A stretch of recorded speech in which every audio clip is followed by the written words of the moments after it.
buying books and reading books are two different hobbies, aren't they? I were in a reading slump, and I couldn't get out of it.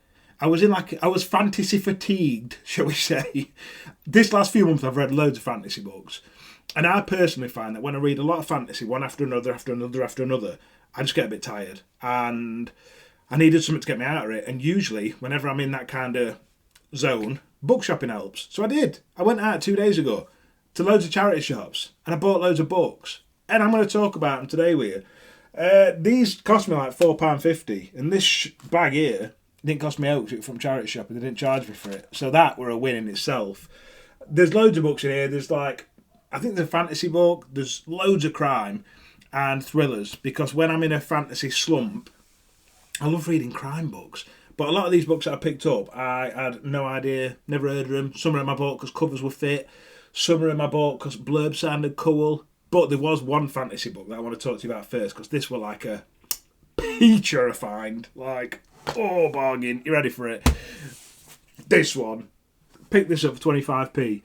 If you read fantasy, you'll know this is part of Malazan Book of the Fallen. I think it's like book 6 or 7. I've not even read this series yet because I'm scared of it. But it's a hardcover, which are like rocking horse shit. Can't get them anywhere. And not only is it a hardcover, but you know what I'm about to show you if you're a book collector. You ready? Dum dum dum. Oi, first edition. You what? Come see me. Yeah, got a first edition, didn't I? This is worth loads of money, but I'm not selling it. I'm keeping it because I'm a book perv, and I like just putting nice books on my shelf that I might never read, and just going, "I've got that, you haven't."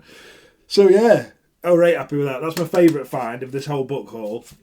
Can't wait. Do you know what? Truly, I'm petrified to read this series. But if, let's say on a scale's 100 on probability that I'm going to read it. Let's say before I were at like a 40. Because my fear were making me not want to read it. Now I've got this, I'm at like a 57. So I'm closer to reading it than not reading it. I ain't got book one yet though. But anyway, right good. I'm just going to quick fire through these. Not quick fire, because I do want to have a chat with you today. And I'll talk to you first about this one that I started reading. So I picked this up from a charity shop. My local Salvation Army do 4 for £1. And I picked it up as one of the 4. So, bargain. I had never seen this book before. I have read James Patterson. It's a James Patterson book. But I know since James Patterson's got like massive, he started co-authoring with other people. So this one says James Patterson and Brian Sitz. Now, when it comes to co-authoring, I don't know how this works. In my head, I think what probably happens is this Brian Sitz decides that he wants to write a book, sends it to James Patterson and his team. They have a reader it and go, yeah, that sounds bang up our street. We'll publish that and we'll put James's name on it. If you know, then tell me, because I have read some of the Along Came a Spider, what's it called, the Alex Cross series, and this does feel like James Patterson's writing, so I don't know whether they sit down and have a chat. I don't know. Anyway, it's really good. If you've not read this, it's called Holmes, Margaret and Poe, and it's giving. Have you read the Richard Osman series, the Thursday Murder Club, whatever it's called? The old retired people that basically get together and they're just nosy bastards and they get involved in everyone's business and try solving murders. It's giving them kind of vibes, which just completely threw me for 6. I didn't expect this from James Patterson.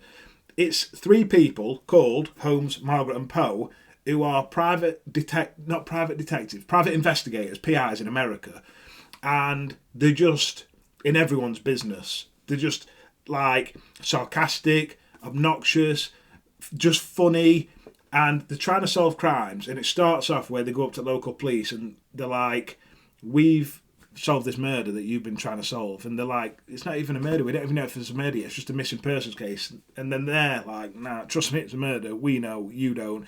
And it's almost like they're going, no, we did it, you didn't. And it starts from there, and the police start working with these PIs, and they're just funny. 3 really good characters. I'm only that far into it. I know one of you, I'm that far into it there. I know one of you told me off the other day for dog earing my pages because there's no excuse because there's always stuff laying about. But truly, I ain't got out laying about. I mean, maybe, what's this? Some chloramethical. Yeah, I mean, I don't know if that'd work. Anyway, I'm really sorry for dog earing my pages, but they're from charity shop and they're going to go back to charity shop anyway. So if you've not read James Patterson, Holmes, Margaret and Poe, I highly recommend it as a fun crime, page-turning... It is a page-turner. I'm only 96 pages in and I'm 31 chapters in. The chapters are like 1, 2, 3 pages long. Really good so far. Next up, what we got? The Reverend Richard Cole's Murder Before Evensong. This cover, I mean, it were part one for £4 and books fit. But then I read back and loads of people said it were good. But I've told you before, I don't normally buy into these things on back because they're only ever going to say it's good. They're not going to put shit reviews on back at book, are they? But then I read inside and it, again, similar to the Thursday Murder Club, it seemed like a kind of cosy mystery set in a village with Reverend and there's dogs and stuff in it. Look, I were always going to buy it. It just sounded cool. And it's them kind of reads I need at the minute to get me out of this little slumpy thing that I'm in. This one, I solely bought because covers fit. No other reason. And this cost me £0. Went into Waterstones and I noticed that I had a book on me. You know, you save up your points.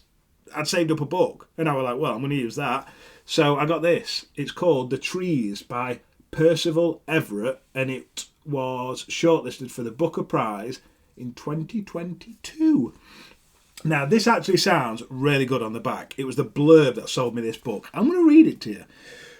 You're going to have to bear with me because I was that kid at school when the teacher said, Tyrone, can you read? I'd be like, yeah, of course I can. So we're going to stumble a bit, but it is what it is. I read better in my head than I do aloud.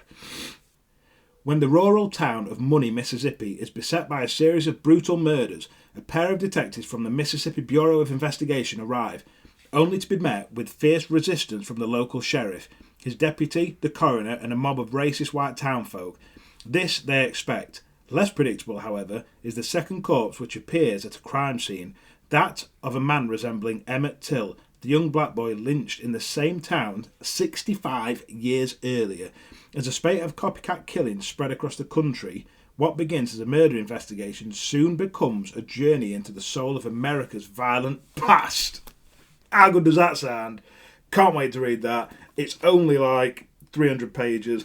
I specifically, when I went book shopping, tried to find like short books because they're usually what get me out of a reading slump. Buzzing to read that one. Is it just me, or because bear in mind I have actually got other crime and thriller books on my shelf, but there's just a feeling that you get when you buy a book that you haven't currently got. Like all these books that I've got on my shelf, I look at and I think, I already own you. There's no better feeling than me walking in a shop and I'm like, oh, I want you because I ain't got you. And then I get it, and then I get all excited and stuff. And then, I don't know, 3 or 4 weeks pass and I've not read it, and it just becomes one of the other books on my shelf, and then I replace it with something else. I'm kind of like a book cheat. But anyway, next up, we've got Timetable of Death by Edward Marston. I've never read any of these. I think these are part of the, is it called the Train Summit? Railway Detective. I know it was something to do with a train. So I had a lot of messages from people saying if you want kind of comfy, nice reads, palate cleansers we'll call them, for between maybe heavier books, these are right good. And I picked this up. I think this again is like book 6 or 7 in series, but I don't care because usually with books like this you can read them as standalones anyway. It's 9 times out of 10 it's a separate investigation that you're following, and I picked it up for that reason. It was the only one they had. If they had book 1, obviously I'd have bought it, but they didn't, so I got this one. Really excited to read that one as well. By the way, while I'm getting this next book, I had a message from a follower recently who's an expat, lives in a different country, and messaged me saying, where are you from? Because I can't understand a word you're saying. I do try my best when I do my videos to speak in a way that you can all understand me. Because I appreciate that living in Chesterfield, I've got an accent. I try my best, but I don't want to come across as like, hello, my name's Tyrone, la-di-da. So just tell me, if you struggle to understand my accent, then I will try and talk different. I don't know how I could possibly talk different, but I'll try my best to speak a bit more proper for you. Next book, another James Patterson. We've got Private Berlin, another co-authored one with a fella called Mark Sullivan. And I'll be honest, I've not even read blurb. It was just part at £4 for £1. And I was like, oh, I'm struggling here. Can't find any other book I want. I saw James Patterson like that, and I was like, well, I might as well get another James Patterson, Anna. I'm not going to read blurb to you. It's about someone called Berlin. His name's not Berlin. I'm guessing it's probably set in Berlin or something. Anyway, next book. I'm not going to go through that one because that's one that I'm not that excited about, really. I just bought it because it was part 4 for £1. This one, bought because books fit. £1. Look at that. £1. Bargain. Book's immaculate. Literally like a brand new book. Look at that. No bent pages here. Murder on Lake Garda. Chris Whitaker says it's classy and captivating. The Daily Mail say, hair to Christie. Yeah, because the Daily Mail never lie. The back of it says, one happy couple, 2 divided families, a wedding party to die for. On the private island of Castello Fiore, surrounded by the glittering waters of Lake Garda, the illustrations Hayward family. It doesn't say illustrations. This is what I'm saying to you about struggling to read out loud. It says the illustrious Hayward family gather for a wedding to remember. But as the ceremony begins, a blood-curdling scream begins. I can't get my words out today. It's panic. It's you lot listening to me. Stop looking at me. Close your eyes while I'm reading. A blood-curdling scream brings the celebrations to a violent halt. With the guests trapped on the island as they await the police, old secrets come to light and family rivalries threaten to explode. Everyone is desperate to know, who is the killer? And can they be found before they strike again? Praise to Tom Hindle. Yeah, that's good. Again, the pressure of reading in public settings is real. I've been back at school again. Right, there's a story for this one. What's this called? The Dales Detective Series, Date with Death, Bags of Yorkshire Charm and Wit, says the Northern Echo, by Julia Chapman. So when I went into Waterstones and picked up that other one, Trees, if that's what it was called, I got talking to this old fella, because that's what I do when I'm in shops. I just talk to people and I go, oh, what's your favourite book? I give them recommendations, they give me recommendations.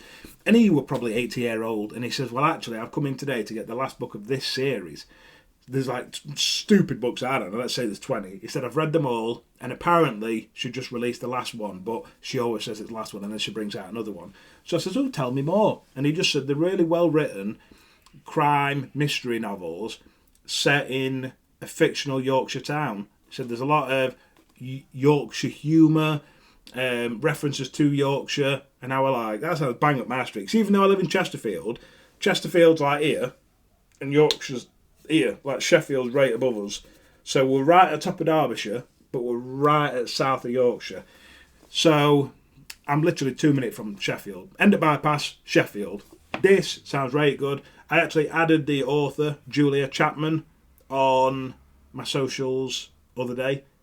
And I think reading stuff like this, so the way that I think about this, and I don't just mean from a content creator perspective, I mean from a reader's perspective. This is why I think it's important that we as readers shout about our favourite authors, because this old fella, he's never going to go online and put a review. He even said that. He said, I just read them and then I just dispose of the books, and then I get another. You probably don't go online and review and talk about these books. So this lady here, Julia Chapman, isn't going to get the credit she deserves. So what I like to do is come onto my social media platforms with books like this, where I've never heard an author. Come on, shout about them so you'll go out and read them. And then I hope that if you go out and read them, you might be so kind as to go on to Goodreads or onto Amazon, even though we don't like Jeff Bezos, but still, you can put Amazon reviews on there so other people go on and they go, oh, actually, this author might be up my street. So just remember, you're not insignificant. As a reader, it's so important. You play such an important part in an author's journey. And without supportive readers, these authors will probably just remain unknown. And we can absolutely give them the success that they deserve. I'm not saying she's going to get all the hype yet, because I don't know what book's about. But if I do like it, I'm going to tell you. Julia Chapman, if you want to read it, the series is called The Dales Detective Series. And covers are quite cute, aren't they? As well. Nice. Oh, what we got next? Oh, Mark Billingham. I've never read any of his work. Sleepyhead, I believe it's book 1 in a series, which is called The Tom Thorne Thriller. He says the first Tom Thorne thriller. £1.50 that one. That's quite steep, actually, as far as charity shops go. But I'll pay it because it's all to a good cause. He doesn't want you alive. He doesn't want you dead. He wants you somewhere in between. It's amazing. Okay, that's not a blurb. I mean, literally, the back of this book is... Oh, come on. Focus. It's the author talking about his journey to writing this book. So I'm not going to read that bit.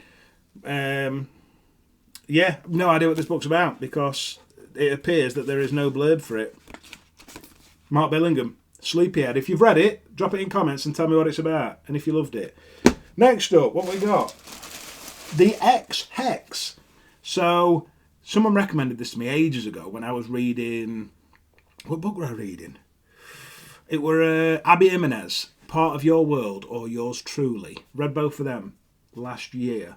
And then someone said, oh, if you like romance books, The X Hex is kind of like a cute rom-com book. And I saw it yesterday in a charity shop. Again, looking immaculate, might I add. These charity shops are up in the game.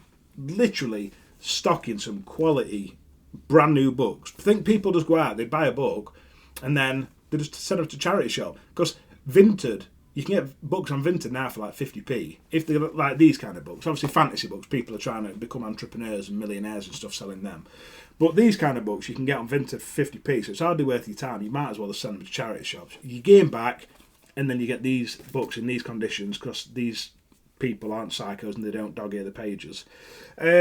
This is a cosy romance about a girl who I think she splits up with a fella and then she puts a curse on him. So I don't know if it's kind of like a fantasy romance or I don't know. I don't want to read the back because I feel like this is one of them books that, like, because I don't know if it's fantasy or if it's like a pretend curse. I don't know. This is why I'm excited about this book because I truly don't know if it's just romance or if it's fantasy-esque romance, magical realism. I ain't got a clue. So I don't want to read the back because I bought this solely based off a recommendation, not because I read the blurb.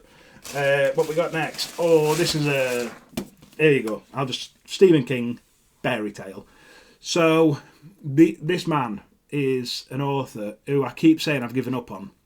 I think I tried like 4 of his books last year and I just couldn't get into his work. He's a waffler. I say it all the time, he is a waffler. I've never known an author go on and on and on and on and on so much in my life rather than get to the point. I'm like, Stephen, get to the point, Stephen. But he doesn't do it. Misery, a DNF Misery, because I was sick and tired of that woman walking in and out of that room describing the man's mangled legs. I were like, I get it, his legs are fucked, move on. But he won't move on. Carrie was alright, actually. Carrie was the only book I finished. What I liked about Carrie was that it focused a lot more on the psychological abuse. Is that what it's called? Psychological abuse that a mum kind of put on Carrie. So that was interesting. What other book didn't I enjoy? There was another Stephen King book that I didn't enjoy. Can't remember. DNF'd anyway. 2 more, tried. Couldn't get into them. Just waffle. The only books I've got left of Stephen King's on my shelves, I've got The Institute, I've got The Stand, is that what it's called? That massive doorstepper book, it's like 1,200 pages, something stupid like that, which I imagine is 800 pages are in waffling. And then I've got Green Mile, buzzing to read Green Mile actually, because I loved Green Mile the film. So I feel like if any Stephen King book is going to be a success, it's going to be Green Mile, because I already know I like the film. John Coffey is a legend. And I feel like John Coffey as a character could be even better in the book. And then I picked this one up because someone said to me, look, it's completely different to anything Stephen King's wrote before. Really good. Kind of like fantasy-esque. It's about a man who meets a dog or something, and then they find a portal to this other world, which sounds batshit crazy. And I'm here for it. I just worry, I don't know, it's something I need to work on with Stephen King books. I need to try and stay open-minded because I go into them expecting him to waffle and expecting to be bored. But look, I'm still trying. No one can say to me that I'm not trying when it comes to Stephen King. And It, I've not seen It for years. When I was a kid I saw it and Pennywise scared the shit out of me. But I think it's just the sheer amount of pages that puts me off reading it. I see what I did there. Anyway, I think we've about done for this video. I've not got right else planned. Just tell me, by the way, if you do watch the end of these videos, because I understand that some of you will probably just disengage because of the fact that there seems to be no method, no like real structure to the videos, and that's because there isn't. So that's what I want to ask you. Would you prefer it if I actually started scripting my videos? And I don't mean scripting where like I read from a script, but I mean like where I go, right, at the start of the video I'll talk about this, then in the middle I'll do this, then in the middle I'll do this, and then the end I'll do this. Would you prefer that? Or do you like the fact that I have no idea what I'm going to say until I sit down and start talking? Tell me in comments. I'm going to finish off with this. Ear defenders are fantastic. For anyone that doesn't know, or anyone that's new to my page, I am neurodivergent. So I am autistic, and next month I'm awaiting an ADHD assessment. I think that's on like the 11th of April, where I don't know what they're going to do. Probably just come and prod me and stuff. No, they're going to tell me if I've got ADHD, and if I have, they're going to medicate me for it. But anyway, what I'm trying to get at is when I'm sat reading a book, I really struggle to sit and focus. So audiobooks are a no-go. I get distracted if I see a cat or dog running in front of me. I'll know, ooh, pretty dog, and then I forget to listen to the book. The same happens when I'm reading books. If I am reading a book and I can hear a clock ticking, I don't realise that my brain is listening to the ticking clock, and then I might have read a full paragraph and I've not actually taken anything in. So then I read again. What I'm trying to get at is these, oh, I hope I'm not shouting now, are wicked when it comes to reading because they block everything out and I can just get lost in the words.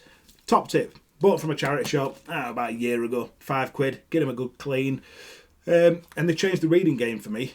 And yeah, I might look like that fella from Something About Mary. Have you seen, what's his name? You know the guy from Something About Mary? Let me see if I can find him before we go. Something About Mary Ear Defenders. What was his name? Can you remember before I say it? Come on, what was his name? Warren, yes. Go on, Warren, I loved him. Yeah, Warren. That's Warren.